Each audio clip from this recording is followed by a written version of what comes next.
Well, finding a purpose is, it shouldn't be rushed, first of all. A lot of people are rushing, hurry, I got to get a purpose, I got to get a purpose. And if they do settle on something, it's usually not meaningful, and it's not real, and it's not really their purpose. Our purpose is what we love to do. And too many people, they think they love to do something, but I couldn't earn any money at it. I'll give you a good example. I was talking to a doctor in Phoenix, and he was telling me he was thinking of leaving the profession. He was going to quit. And I said, why are you going to quit? Well, he said, you can't earn the money at it. He said, we're putting in more time to earn less money. He said, the medical profession's in a bit of a mess.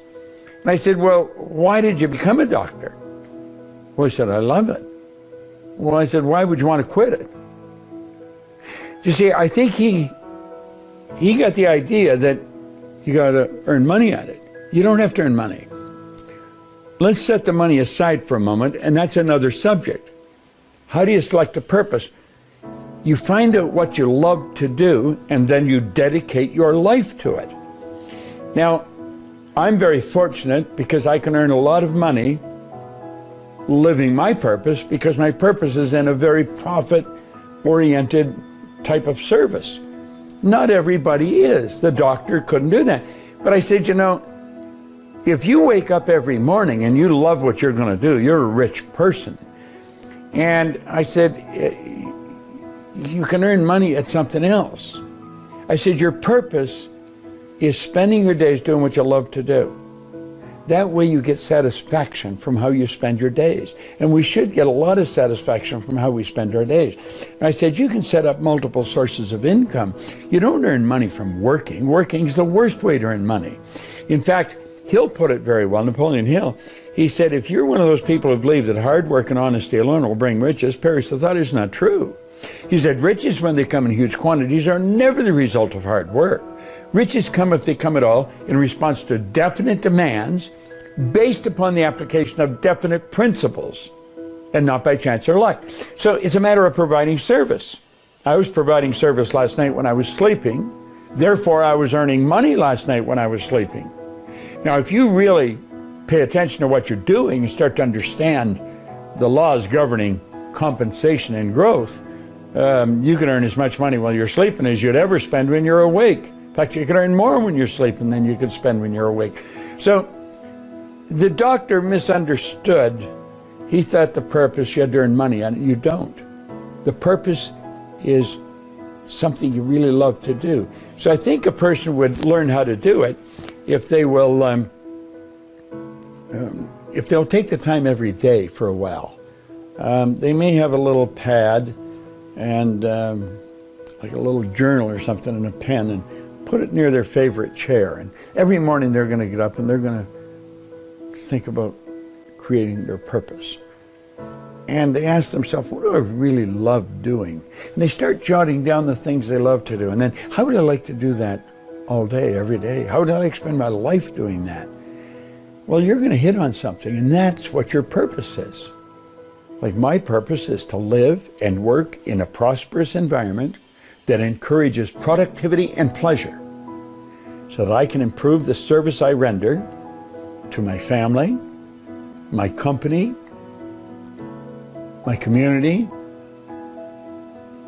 my country, and ultimately the world. That's my purpose. And that's what I do every day, all day. And I love it. So you see, every day I have a good day because I'm on purpose. When I get out of bed, I know why I'm getting out of bed. Your purpose is why you get out of bed, why you go to work, And I was fortunate enough to figure out what I love doing. I was at a meeting with Earl Nightingale one time. I went to Chicago. I was fortunate enough to get an hour with him. This was way back in the early 60s. And I phoned, I got an appointment, and that was it was quite an accomplishment itself. He was the most listened to man in the history of the broadcasting industry of that time. Now, Earl was he and Lloyd Conan, his partner, really started the personal development industry as we know it today in recorded fashion at the Nightingale Conant Corporation.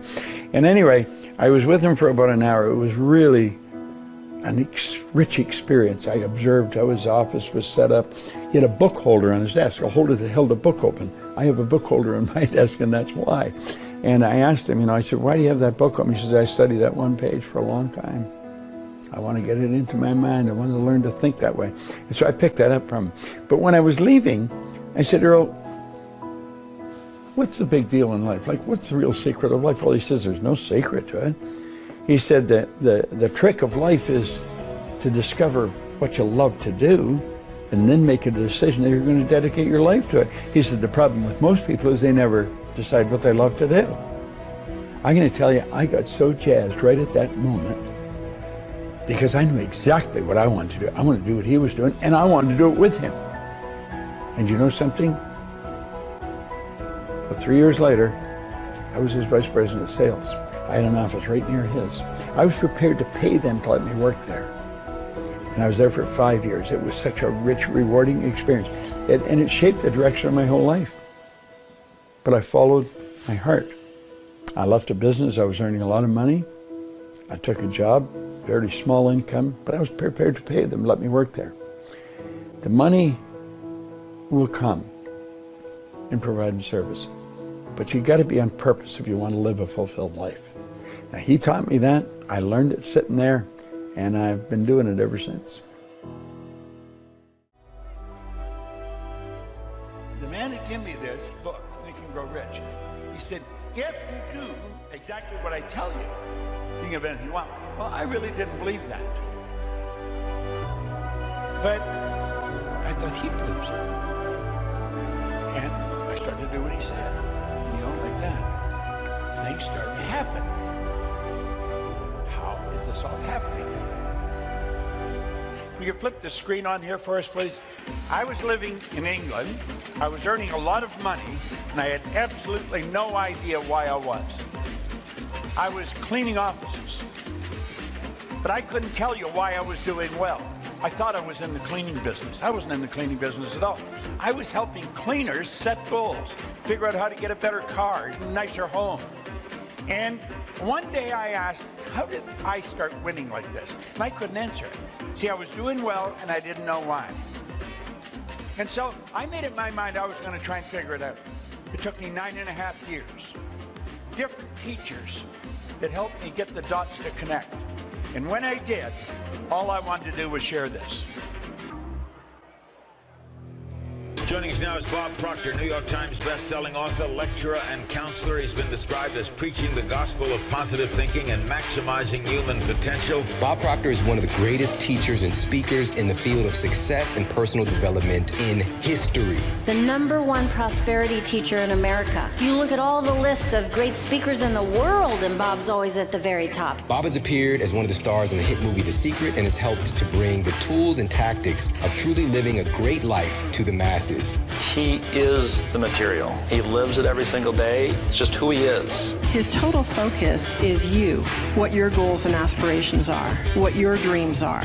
I don't know anyone better than Bob Proctor to get you to see what's right within you. He truly has a genuine want for people to improve their lives. Truly, there are few who have done it better and made a greater impact than Bob has. The minute he started talking, it was like someone took my head off, shook it around, and put it back on, and everything I thought was true was just like upside down. I started to really see a much bigger picture for my life. Sandy's impacting more lives than she could have ever imagined by following her heart. She's an incredibly accomplished person who just doesn't settle. Sandy has a way of drawing out your potential like no one else. She has such an awareness, such a tremendous understanding. What's so impressive about Sandy isn't how successful she is, but it's how unafraid she is to make the decisions she has to make to get what it is that she wants. She's a woman in a world dominated by men, and she doesn't let that stop her. She's living proof of why you should never settle in life and go for the big goals. You have it all down pat, or are you still learning? Oh my gosh, I am learning so much. It's like my whole world is expanded, and the beautiful thing is I know it's just getting going.